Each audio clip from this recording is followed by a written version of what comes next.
அஸ்ஸலாமு அலைக்கும் ஆல். எல்லாரும் எப்படி இருக்கீங்க? நோன்புலாம் எப்படி போயிட்டுருக்கு? ஸோ நாளன்னைக்கு வந்து என்னோட அண்ணனை வந்து இஃப்தாருக்கு கூப்பிடலான்னு இருக்கேன். ஸோ அதுக்காக கொஞ்சம் வந்து ப்ரிப்ரேஷன் மாதிரி செஞ்சு வைக்கலாமேன்னு சொல்லிட்டு ஸ்டார்ட் பண்ணேன். இஃப்தார்னாலே சமோசாஸ் இல்லாமல் இருக்காது. ஸோ அதுக்காக வந்து ஆனியன் சமோசாஸும் அப்புறம் வந்து சீஸ் சமோசாவும் சேர்த்து பண்ணிடலான்னு சொல்லிட்டு பண்ணிகிட்ருக்கேன். சீஸ் பார்த்தீங்கன்னா, கியூப் சீஸ் அப்புறம் ட்ரையாங்கிள் சீஸ்லாம் கிடைக்குது. அத அப்படியே கூட கட் பண்ணி வைக்கலாம். பட் இந்த மாதிரி கொஞ்சம் சில்லி ஃப்ளேக்ஸ், ஒரிகானோ, சால்ட், பெப்பர்லாம் போட்டு அப்புறம் மோசரல்லா சீஸ் அதெல்லாம் போட்டு மிக்ஸ் பண்ணி சாப்பிட்டா இன்னும் கொஞ்சம் வந்து பெட்டரா இருக்கும். ஸோ அதனால தான் அந்த மாதிரி பண்ணிகிட்ருக்கேன். ப்ளெயினா நமக்கு சீஸ் சாப்பிட்றத விட கொஞ்சம் அங்கங்க நமக்கு வந்து இந்த சில்லி ஃப்ளேக்ஸ்லாம் வந்து கிடைச்சா நல்லாயிருக்கும். ஸோ அத வந்து மிக்ஸ் பண்ணி ரெடி பண்ணி வச்சுட்டேன். இப்போ வந்து ஆனியன் சமோசாவுக்கு தேவையான ஸ்டஃபிங்கும் வந்து ரெடி பண்ணியாச்சு. சீஸ் சமோசாவுக்கு தேவையான ஸ்டஃபிங்கும் ரெடி பண்ணியாச்சு. இப்போ எல்லாத்தையும் எடுத்து வச்சுட்டு உட்காந்துட்டேன். இப்போ பார்த்தீங்கன்னா, இந்த ஒரு பேக்கெட்ல வந்து 50 ஷீட்ஸ் இருக்கு. இந்த 50 ஷீட்ஸுமே வந்து பண்ணலான்ட்டு இருக்கேன். இதில ஒரு 20, இதில ஒரு 20 அப்புறம் மீதி 10 வந்து இன்னைக்கு இஃப்தாருக்காக வச்சுக்கலாம். எதுவும் வந்து ஸ்பெஷலா செய்ய வேணாம். இதே வச்சு முடிச்சுக்கலான்னு சொல்லிட்டு டோட்டலா வந்து பண்ணிட்டு இருக்கேன். 50 ஷீட்ஸ் வந்து ஒரே இதா பண்றதுக்கு, ஃபோல்ட் பண்றதுக்கு கஷ்டமா இருந்தாலும், அதுவும் கொஞ்சம் வந்து ஃபன்னா தான் இருந்துச்சு. அந்த மாதிரி ஃபோல்ட் பண்றது எனக்கு ஆக்சுவலி புடிச்சிருந்துச்சு. ஸோ உட்காந்து அப்படியே பண்ணிட்டே இருந்தேன். இதெல்லாம் நோம்புக்கு முன்னாடியே வந்து ப்ரிப்ரேஷன் மாதிரி பண்ணி வச்சிருந்தா இன்னும் கொஞ்சம் வந்து ரிலீஃபா இருந்திருக்கும். பட் நான் அப்போதைக்கு எனக்கு டைம் இல்லாதனால நான் பண்ணல. அதனால இப்போ வந்து பண்ணிட்டு இருக்கேன். ஒரு வழியா வந்து 50 சமோசாஸும் பண்ணி முடிச்சாச்சுங்க. ஸோ இப்போ இந்த மாதிரி ஜிப்லாக் கவர்ல வந்து போட்டு நம்ம வந்து ஃப்ரீசர்ல வச்சுட்டா இது வந்து அப்படியே இருக்கும். நான் வந்து நாளன்னைக்கே இது வந்து பண்ண போறேன். ஸோ வந்து எதுவும் நமக்கு வந்து ப்ராப்ளமும் இல்ல. இந்த ஜிப்லாக் கவர் வந்து என்னோட கிட்ஸுக்கு ட்ரெஸ் வந்தது தான். ஸோ பத்திரமா எடுத்து வச்சிருந்தேன். எதுக்காவது யூஸ் ஆகும்னா அது வந்து இதுக்கு தான் யூஸ் ஆயிருக்கு. மீதி 10 சமோசாஸ் மட்டும் இன்னைக்கு செய்யறதுக்காக எடுத்து வச்சுட்டேன். இப்போ நெக்ஸ்ட் பார்த்தீங்கன்னா, சிக்கன் கட்லெட் வந்து செய்யறதுக்காக சிக்கன் வந்து மேரினேட் பண்ணலான்னு சொல்லிட்டு சிக்கன் பிரெஸ்ட் பீஸாக வந்து வாங்கி வச்சுருக்கேன். கொஞ்சம் ஈஸியாக இருக்கும்னு. தந்தூரி கட்லெட்ஸ் தான் செய்ய போகிறோம். ஸோ அதுக்காக ஷான்லேருந்து தந்தூரி மசாலா வந்து வாங்கியிருந்தேன். இது கொஞ்சம் ஃப்ளேவராக வந்து நல்லாயிருக்கும். ஸோ அந்த தந்தூரி மசாலா வந்து ஒரு 3 டேபிள் ஸ்பூன் அளவுக்கு வந்து போட்டுட்டு நல்லா 2 டேபிள் ஸ்பூன் வந்து ஜிஞ்சர் கார்லிக் பேஸ்ட் போட்டுட்டு அப்புறம் ஒரு லெமன் ஃபுல்லாக வந்து ஸ்க்வீஸ் பண்ணி விட்டுட்டேன். அவ்வளோதான் மேரினேஷனுக்கு தேவையானது. அப்புறம் அதுக்கு தேவையான உப்பும் வந்து நம்ம சேர்த்துக்கலாம். இப்போ ஒரு 1 ஹவர் போல் மேரினேட் பண்ண விட்டுட்டு நெக்ஸ்ட்டு அதுக்கடுத்து ஃப்ரை பண்ணிடலான்னு சொல்லிட்டு ஃப்ரை பண்ண ஸ்டார்ட் பண்ணிட்டேன். 2 சைடும் ஃப்ளிப் பண்ணி ஒரு 15 to 20 மினிட்ஸ் கிட்ட வந்து ஃப்ரை பண்ணால் போதும். நமக்கு நார்மல் சிக்கன் கட்லெட் விட இந்த தந்தூரி கட்லெட் வந்து இன்னுமே பெட்டராக இருக்கும். ஸோ நெக்ஸ்ட் வந்து ஒரு 3 பொட்டேட்டோ வந்து பாயில் பண்ணி எடுத்துருந்தேன். அதை நல்லா வந்து மேஷ் பண்ணிக்கிறேன். அதில் வந்து ஒரு 3 பிரெட்ஸ் வந்து போட்டுட்டு லைட்டாக வந்து வாட்டர் வந்து போட்டுக்கிறேன். அந்த பிரெட்டையும் வந்து கூடவே சேர்த்து மேஷ் பண்ணுறதுக்காக. இது நல்லா மேஷ் பண்ணி முடித்த பிறகு கொத்தமல்லியும் புதினாவும் பொடி பொடியாக கட் பண்ணி ஒரு 2மே வந்து ஒரு கைப்பிடி அளவுக்கு வந்து போட்டுக்கலாம். அதுக்கடுத்து ஒரு பெரிய வெங்காயம் நல்லா பெருசாக இருந்தால் 1 போதும். இல்லை மீடியம் சைஸில் இருந்தால் 2 எடுத்துக்கலாம். நல்லா ஃபைனாக சாப் பண்ணிவிட்டு அதுக்கடுத்து மஞ்சத்தூள், மிளகாத்தூள், அப்புறம் கரம் மசாலா, அப்புறம் ஜீரா பவுடர் எல்லாமே சேர்த்துக்கணும். நெக்ஸ்ட் வந்து நம்ம ஃப்ரை பண்ணியிருந்தோம் இல்லையா சிக்கன், அதை வந்து நான் லைட்டாக கிரைண்ட் பண்ணி இந்த மாதிரி எடுத்துக்கிட்டேன். நெக்ஸ்ட் நம்ம அந்த பொட்டேட்டோ அதெல்லாம் வச்சுருந்தோம்ல, ஸோ அதை வந்து இந்த சிக்கனோட வந்து ஆட் பண்ணிடலாம். ஆட் பண்ணிவிட்டு நல்லா வந்து 2த்தையும் சேர்த்து மிக்ஸ் பண்ணி எடுத்துக்கணும். லைட்டாக டேஸ்ட் பண்ணி பார்த்துட்டு சால்ட் ஏதாவது தேவைன்னா கூட வந்து நம்ம போட்டுக்கலாம். இதில் மெயினான விஷயமே வந்து நெக்ஸ்ட் தான் வருது. இதில் வந்து நம்ம வந்து கொஞ்சம் ஸ்மோக் ஃப்ளேவர் வந்து கொடுக்க போகிறோம். அதுக்காக ஒரு குட்டி கிளாஸில் வந்து கீ ஆட் பண்ணிவிட்டு ஒரு ஹாட் சார்கோல் பீஸ் வந்து இதில் ஆட் பண்ணி க்ளோஸ் பண்ணிடலாம். ஒரு 5 மினிட்ஸ் வந்து க்ளோஸாகவே இருக்கட்டும். அதுக்கடுத்து ஓப்பன் பண்ணி பார்த்தோன்னா அதோட ஸ்மோக் ஃப்ளேவர் வந்து நமக்கு அந்த கட்லெட் ஃபுல்லாக வந்து ஸ்ப்ரெட் ஆகிருக்கும். ஸோ இப்போ வந்து நல்லா வடை மாதிரி தட்டி எடுத்துக்கலாம். ஃபர்ஸ்ட் மைதா வந்து வாட்டரோட மிக்ஸ் பண்ணி ஒரு பவுலில் எடுத்துக்கலாம். அதில் டிப் பண்ணிவிட்டு நெக்ஸ்ட் பிரெட் க்ரம்ஸில் டிப் பண்ணிவிட்டு இந்த மாதிரி வந்து வச்சுக்க வேண்டியதான். அந்த மைதா அண்ட் வாட்டர் மிக்ஸ் பண்ண கன்சிஸ்டன்சி வந்து கொஞ்சம் திக்காக இருக்கணும். அப்போ தான் வந்து பிரெட் க்ரம்ஸ் வந்து நல்லா கோட் ஆகும். ஸோ இப்போது எல்லாமே வந்து பண்ணி முடிச்சிட்டேன். இப்போ இதையும் வந்து ஒரு ஏர்டைட் கண்டெய்னரில் போட்டு ஃப்ரீஸ் பண்ண போகிறேன். இது எல்லாமே வந்து நமக்கு நாளன்னைக்கு தான் வந்து யூஸ் ஆக போகுது. பிஃபோராகவே பண்ணி வச்சுட்டா அன்றைக்கி வந்து நமக்கு டென்ஷன் ஃப்ரீயாக இருக்கும். அதுக்காக தான் வந்து இப்படி பண்ணிகிட்ருக்கேன். கொஞ்சம் நிறையாவே பண்ணி வச்சிட்டேன். ஸோ தட் லெஃப்ட் ஓவர் ஆனாலும் மறுநாள் ஃப்ரை பண்ணி சாப்பிட்டுக்கலான்னு சொல்லிட்டு இது எல்லா வேலையும் முடிக்கவே எனக்கு வந்து மிட் நைட் ஆயிடுச்சு. ஸோ இனிமேல் தான் வந்து தூங்க போகிறேன்.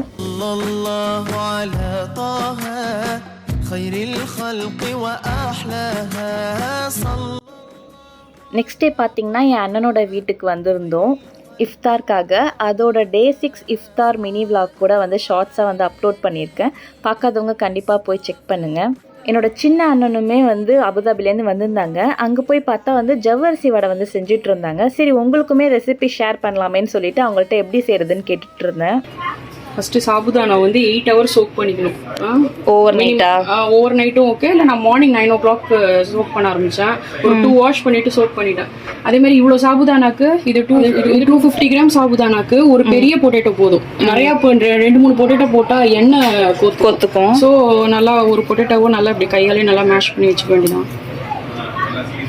மேஷ்டு பொட்டேட்டோ போட்டுட்டு பீனட் வந்து பவுடர் ரொம்ப கொஞ்சம் ரோஸ்டட் பீனட்டா? ரோஸ்டட் பீனட் கொஞ்சம் கோர்ஸாக கிரைண்ட் பண்ணிக்கணும். ரொம்ப பவுடராக இல்லாமல் கொஞ்சம் சாப்பிடும்போது நல்லாயிருக்கும். ஃபுல்லாக ஒரு 1/2 cup கிட்ட கொரியாண்டர் லீவ்ஸ் நல்லா சாப் பண்ணி, அப்புறம் இது சில்லி ஃப்ளேக்ஸ். இது எந்த ஒரு டிஷ் பாபி? மெயினாக நார்த்தில் தானே ஃபேமஸ். ரொம்ப சபு கைடு தான் நான் செஞ்சு பார்த்துருக்கேன். நல்லா இருக்கும், நான் சாப்பிட்ருக்கேன் பாபியில். அப்புறமா வந்து சால்ட்டு. ஆனால் ரொம்ப சிம்பிள் தான், இல்லை ஈஸி தான். என்ன சோப் பண்ணும் மெயினாக. இது சில்லி பவுடர் போதும். இது லெமன், நல்லா ஒரு பெரிய லெமன் போட்டுக்கலாம். அவ்வளோதான். க்ளாஸ் எல்லாத்தையும் மிக்ஸ் பண்ணி வடை போடுறதுக்கு தான். வடை பிடிக்க வரும்.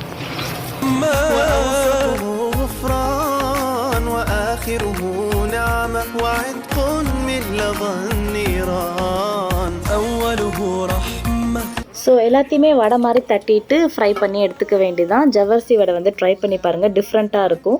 அன்னைக்கு இஃப்தாருமே வந்து சூப்பராக போச்சு.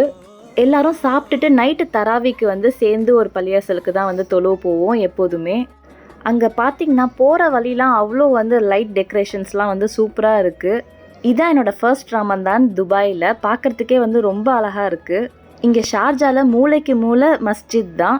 ஒரு தெருவிலே பார்த்திங்கன்னா 2 மஸ்ஜித் கூட இருக்கும். அவ்வளோ மஸ்ஜித் இங்கே வந்து கொட்டி கிடக்கும். நாங்கள் இந்த மஸ்ஜிதில் தான் வந்து டெய்லிக்கும் தராவி வந்து தொழுகிறோம். இதுவுமே நல்லா வந்து பெருசாக இருக்கும். லேடிஸ்க்குமே தொழுகிறதுக்கு நல்லா பெரிய இடம் வசதிலாம் இங்கே வந்து இருக்குது. ஸோ அதனால் நாங்கள் இங்கே தான் வருவோம். இங்கே 8 ரக்காய்த்து தான், சீக்கிரமாகவே முடிஞ்சிடும். இருந்தாலும் கொஞ்ச நேரம் நின்று கதை பேசிட்டு வீட்டுக்கு கிளம்பிடுவோம். ஸோ மறுநாள் பார்த்திங்கன்னா இன்றைக்கி தான் இஃப்தாருக்காக வந்து கூப்பிட்ருக்கேன்.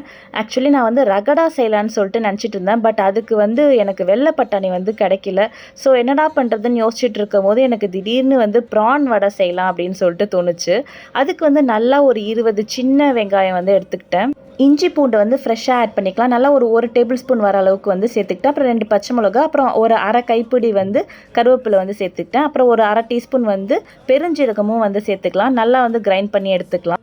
ஒரு 200 to 300 grams ப்ரான்ஸ் தான் இது வந்து இருக்கும். நல்லா வந்து க்ளீன் பண்ணி வந்து சேர்த்துக்கிட்டேன். அரைக்கிறப்ப தண்ணி எதுவும் சேர்த்துடக்கூடாது, அப்புறம் ரொம்ப கொலன்னு ஆகிடும். ஆல்ரெடி இது வந்து கொலன்ட்டு தான் வந்து இருக்கும். நல்லா ஆயில் சேர்த்து அப்ளை பண்ணி தான் நம்ம வந்து வர மாதிரி தட்டி போடலாம். கொஞ்சம் அந்த கொலப்பு தன்மையை வந்து குறைக்கிறதுக்காக ஒரு 3 டீஸ்பூன் வந்து கார்ன்ஃப்ளோரும், அப்புறம் கொஞ்சம் மஞ்சத்தூள், பெப்பர், உப்பு, அப்புறம் கொஞ்சம் சில்லி பவுடர் வந்து ஆட் பண்ணிக்கிறேன். கூடவே ஒரு 2 டேபிள் ஸ்பூன் வந்து கடலமாவும் ஆட் பண்ணேன். அதை வந்து காட்டுறதுக்கு வந்து மிஸ் பண்ணிட்டேன். ஸோ எல்லாத்தையும் சேர்த்து நல்லா மிக்ஸ் பண்ணி எடுத்துக்கலாம். ஸோ அதை மிக்ஸ் பண்ணி வச்சுட்டேன் ஓரமாக. அதுக்கடுத்து ஈவினிங் பார்த்திங்கன்னா எல்லோரும் வந்துட்டாங்க. என்னோட 2 அண்ணனுக்கும் வந்து ஃப்ரூட்ஸ் கட் பண்ணுற பொறுப்பை வந்து ஒப்படைச்சிட்டேன். அப்புறம் என்னோட 2 பாபியும் பார்த்திங்கன்னா ஃபுல்லாக எனக்கு வந்து ஹெல்ப் பண்ணாங்க எல்லாமே ஃப்ரை பண்ணி எடுக்கிறதுக்காக. ஆல்ரெடி வந்து நான் சமோசா, அப்புறம் சிக்கன் கட்லெட், அப்புறம் ப்ரான் வடை எல்லாமே வந்து ப்ரிப்பேர் பண்ணி வச்சுட்டேன். ஜஸ்ட் ஃப்ரை பண்ணி எடுக்கிற வேலை தான். பட் இருந்தாலுமே வந்து எங்களுக்கு ரொம்ப லேட் ஆகிடுச்சு. ஸோ அவங்களாம் இருந்ததுனால என்னால் வந்து டைமுக்கு வந்து கொடுக்க முடிஞ்சிச்சு. இருக்கிறதுலே ப்ரான் வடை தான் வந்து ரொம்ப விரும்பி சாப்பிட்டாங்க. அப்புறம் பார்த்திங்கன்னா பாவு கொஞ்சம் வந்து வாங்கிட்டேன். அதில் வந்து க்ரீன் சட்னியும் வீட்டிலே வந்து ஹோம்மேடாக செஞ்சுட்டேன். ஸோ அது ஒரு டீஸ்பூன் போட்டு, அதுக்கடுத்து மைனஸ் கொஞ்சம் போட்டு, அப்புறம் அந்த தந்தூரி சிக்கன் கட்லெட் உள்ளே வச்சு க்ளோஸ் பண்ணி கொடுத்தாச்சு. அந்த பாவுலாமும் வந்து பட்டரில் நல்லா வந்து டோஸ்ட் பண்ணி எடுத்துக்கிட்டேன். வீடே பார்த்திங்கன்னா பயங்கர மெஸ்ஸாக இருந்துச்சு. கிடைக்கிற இடத்துலலாம் வந்து பிளேட்டில் வச்சிட்டு இருந்தேன். ஆக்சுவலி இதுதான் ஃபர்ஸ்ட் டைம் நான் இந்த மாதிரி இஃப்தார்லாம் ப்ரிப்பேர் பண்ணி மற்றவங்களுக்கு வந்து கொடுக்குறது. இத்தனை நாள் வரைக்கும் வந்து பெரியவங்க கூட இருப்பாங்க, அவங்க தான் எல்லாமே பார்த்துப்பாங்க. வீட்டில் வந்து மெய்டும் இருப்பாங்க குக் பண்ணுறதுக்கெலாம். ஸோ எல்லாமே அவங்களே பார்த்துப்பாங்க. பட் இந்த தடவை எல்லாமே நானே திங்க் பண்ணி எல்லாமே முன்னாடியே ப்ரிப்பேர் பண்ணி கரெக்டாக அதை வந்து எக்ஸிக்யூட் பண்ணுறதுக்குள்ளே எனக்கு வந்து போதும்னு ஆயிடுச்சு. இருந்தாலும் என்னோடய பாபி எல்லாமே வந்து ஹெல்ப் பண்ணதுனால கொஞ்சம் வந்து ஈஸியாக இருந்துச்சு. மெயினாக இதை சொல்ல மறந்துட்டேன். அப்புறம் கஞ்சி பார்த்திங்கன்னா என்னோடய ஹஸ்பண்ட் தான் வந்து கஞ்சி வந்து ஃபுல்லாக எல்லாத்துக்கும் வந்து செஞ்சாங்க. சூப்பராக வந்துருந்துச்சு கஞ்சியும். அப்புறம் கூட கொஞ்சம் பஜ்ஜி போண்டாலாம் கடையிலேருந்தும் வாங்கி வச்சு எல்லாம் சேர்த்து சூப்பராக சாப்பிட்டோம். ஸோ இந்த இஃப்தார் vlog இதோட முடியுது. பிடிச்சிருந்தா மறக்காமல் லைக் பண்ணுங்கள், கமெண்ட் பண்ணுங்கள், ஷேர் பண்ணுங்கள் அண்ட் சப்ஸ்கிரைப் பண்ணுங்கள். தேங்க்யூ.